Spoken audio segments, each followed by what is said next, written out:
앞으로 경제 전망이 너무 좋아서 주가가 상승한다기보다는 그 작년에 이제 유럽 위기가 최악의 국면을 이제 지났다는 점하고 또 최근에는 그 2008년 리먼 사태 이후에 미국에서 취한 유동성 확대 정책이 어느 정도 효과를 보고 있다라는 인식이 확산되면서 그러한 이유 때문에 아마 주가가 올라가고 있지 않나 하는 생각입니다. 네. 그리고 이제 좀 주춤하던 외국인들 매수가 다시 들어오면서 지수가 다시 연중 최고점까지 갔습니다. 자, 그럼 지금 이제 경제 상황을 좀 정리를 해보죠. 그동안 이제 유동성의 힘인데 이게 이제 경기의 순환으로 기업의 실적으로 이어지느냐가 지금 가장 관심사인데요. 예. 향후 경제 상황들 어떻게 전망하시는지요? 그 앞으로 경제 상황 전망을 위해서 이제 현재 상황에 대한 정확한 이해가 필요한데 예. 그러기 위해서는 좀 장기적인 그 경기 사이클에 대한 설명이 필요한 것 같습니다. 그 경제가 호황일 때는 그 소득이 증가를 하게 되고 또 소득이 증가를 하면 자산에 대한 뭐 부동산 등과 같은 자산에 대한 투자가 늘어나게 되죠. 그러다 보면은 그 자산 가치가 상승하게 되면은 결국에는 담보 가치도 상승을 하게 되고 결국 부채도 늘어나게 됩니다. 따라서 자산 가격, 부동산 가격 상승은 결국에는 부채를 통한 레버리지 효과로 계속 올라가게 돼서 결국에는 과열 상태에 이제 진입을 하게 되는데 이러한 버블 상황은 결국에는 꺼질 수밖에 없고 그 다음 저 화면에 이제 위에 나오는 분 같이 결국 자산 가치가 하락을 하게 되면 부채가 많아지게 되는 현상이 발생하게 되죠.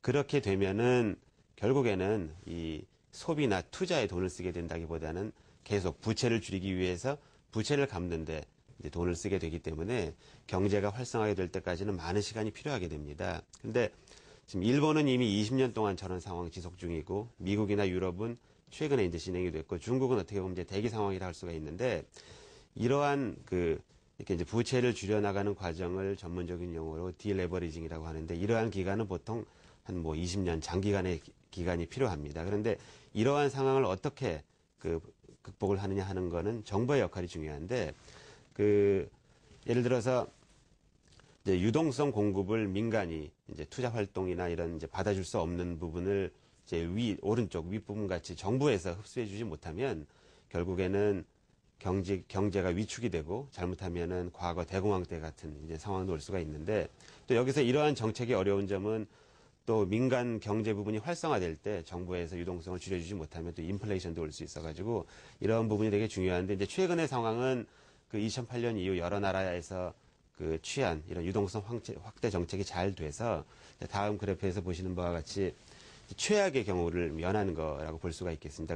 그렇지만 아까 말씀드린 대로 아주 호황 국면이 오려면 좀 시간이 걸리기 때문에 이렇게 당분간은 뭐 경제가 저성장 국면에 이제 진입할 수밖에 없는 것이고 우리나라도 마찬가지로 내수가 활성화되지 않은 상황에서는 이제 주요 수출국들의 경제가 좋지 않기 때문에 앞으로 이게 주가도 마찬가지로 당분간 뭐 최근에 상승을 했지만 앞으로 상당 기간 동안 이제 박스권 장세에 있을 가능성이 아주 높아 보입니다. 예. 경기 상황을 볼 때, 물론 이제 단기적으로야 탄력이 붙을 수 있겠지만, 수급으로 볼 때, 긴 흐름의 펀더멘털로 봤을 때는, 이 옆으로 횡보하는 국면이 나타날 수 있다고 하셨는데요.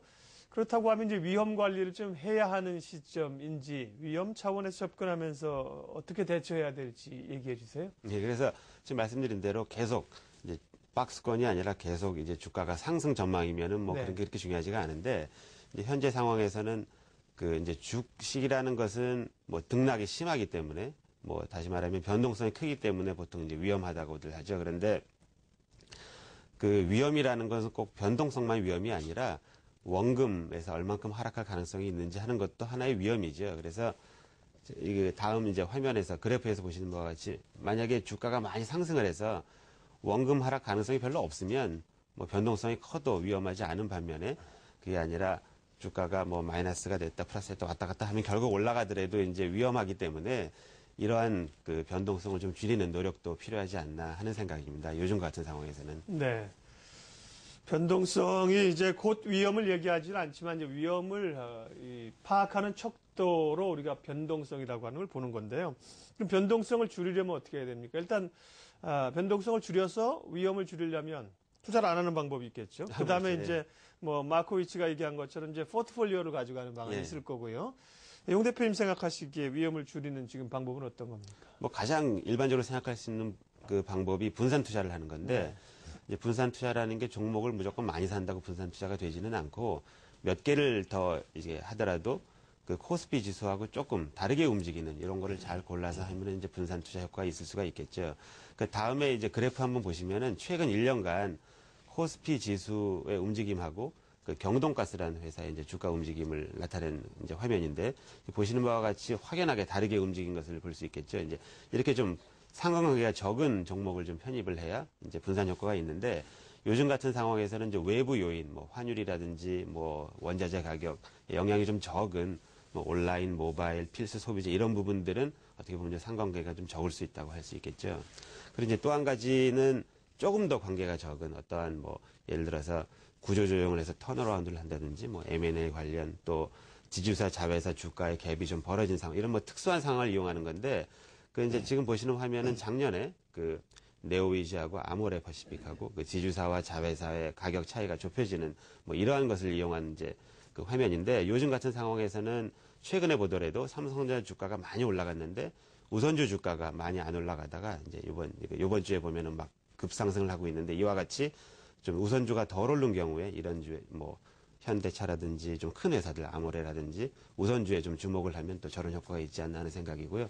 또 마지막으로는 그 물론 이제 현금 비중을 좀 줄이는 건 그러니까 현금 비중을 가지고 조절을 하는 건데 요즘 같은 상황에서는 어떻게 보면은 그 주가라는 것은 뭐 3년 이상 계속 올라가지 않고 4개월 또 그 5주, 6일 이상 연속 올라가지 않는다는 말이 있는데 그 날짜가 정확한 건 아니지만 요즘 같은 상황에서는 조금 이제 많이 올라간 종목 위주로 조금 현금화도 해보는 것도 괜찮고 또 새로 주식을 사더라도 뭐 많이 올라간 거 추격 매수보다는 조금 이제 그동안 상승장에서 좀 덜 올라갔던 이런 그 소외된 주식에 주목해보는 것도 좋은 전략이 아닌가 생각해 봅니다. 네, 주식시장에서 유일한 공짜 점심은 분산 투자밖에 없다. 누가 이런 얘기를 했습니다.